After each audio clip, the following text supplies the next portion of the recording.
I am so confused.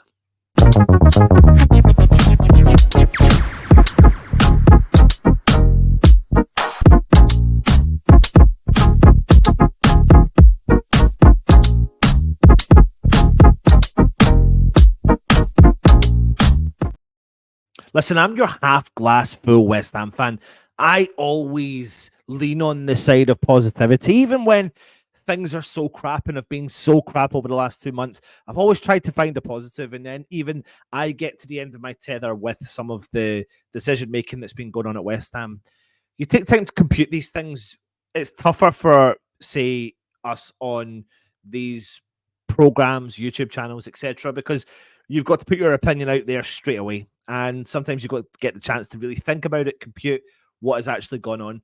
It's clear as day, right? One of the first things that comes to my mind is no matter who you are, where you are, what team you are, whatever league you play in the world, you lose three of your most absolutely top-notch players, then most teams will struggle. Now, if we all know that. We all know that. This is three members of our squad, this three members of our team that could questionably be worth around about 250 million-ish, give or take a few million, in the current transfer market. You know, you're talking about high-level quality players. Paqueta, Kudus, and Bowen. And you lose them all. And it's no coincidence in theory that, you know, when you lose all three, you're going to start playing that bad. But essentially, it doesn't just fall down on the fact that you lose those players. It comes on the manager's tactics, the formation that's choices that they choose, the lack of strength and depth in the team. And then it just all kind of compiles into this big mess because it felt and has felt like such a big mess. And then suddenly out of the blue, you get that performance, you get that energy, you get that drive, you get that leading from the front, you get that collective approach, you get that unity, you get that va-va-voom, you get that je ne sais quoi. You just have a different setup, a different team. I said on the review show with Russ last night that I feel like if we went into games with that attitude like we went into with Brentford, we would be minimum 6 points better off. Minimum 6 points better off. And that's me only talking about a couple of the games at home, let alone going to some of the teams when we've played them away from home. So minimum, we could be even further ahead than what we are. Hindsight's a wonderful thing. If you had a square hole, you'd be shitting bricks.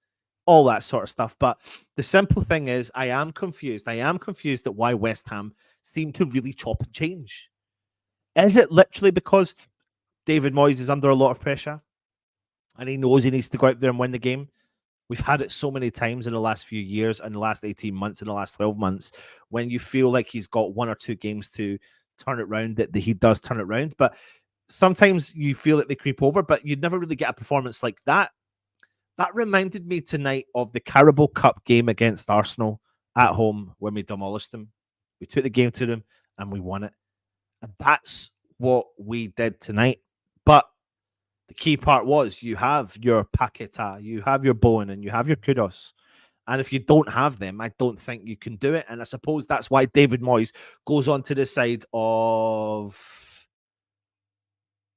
you know, consolidation. But I am confused. And I don't blame you for being confused. I'm confused because even when you are missing one or two players, there are still quality there to drive this team moving forward. And funny thing is, that game felt like not a walk in the park, but a game where West Ham had more possession than what we actually did. We actually had a reasonable low amount of possession in the game. Honestly, you would never have ever put West Ham at 41% of the possession in the game. You never would have. But what's interesting with West Ham is even though you've got a 2-goal, 3-goal cushion, up until 10 minutes to go, you still didn't think by any means shot that game was done. You still feared. They scored in the 82nd minute. When they put the 7 minutes up for injury time, you feared. You had to fear. Because for West Ham fans, that's what we expect. But we didn't. We got over the line. Great individual performances. Great decision-making between the team. people questioning whether or not Moyes made those decisions. I don't know. I think he's made the decision to tell the team to go and attack. I think he tells the decision to the team not to attack. If we have a fit Bowen, Kudus, and Paquetá till the end of the season, we're going to see more games like that. We are. And if we don't, we're not. We don't have the strength and depth to be able to deal with it. Yes, we're reliant on 3 players, but that is just the way it goes. That's the way the cookie crumbles right now. That's the frustrating part to West Ham fans. And the confusion for me is, why are we not doing that game in and game out? Why are we waiting till we have to win? And we don't even have to win, but to stay amongst the mix of the teams above us. And even listening to David Moyes in his press conference, like, he's very aware that, you know, without those players, we're not really a threat. So he knows that himself. It's interesting. Momentum's key. Building momentum going into that Everton game is massive. Everton are going to have a boost. 4 points they've gained back from their 10-point deduction. We travel there, Goodison Park. We know historically haven't travelled there well. In more recent years have travelled there better. It's going to be a tough game, no matter what the ask is. And you've got 2 old school dinosaurs, you could call them, battling the asteroids coming at them. David Moyes versus Sean Dyche. What is going to happen come the weekend? It's going to be interesting. There's my little bit of a confusion of a review from the game last night. But I tell you what, I'm going to enjoy it because I forgot what it felt like to win some games. Come on, you Irons.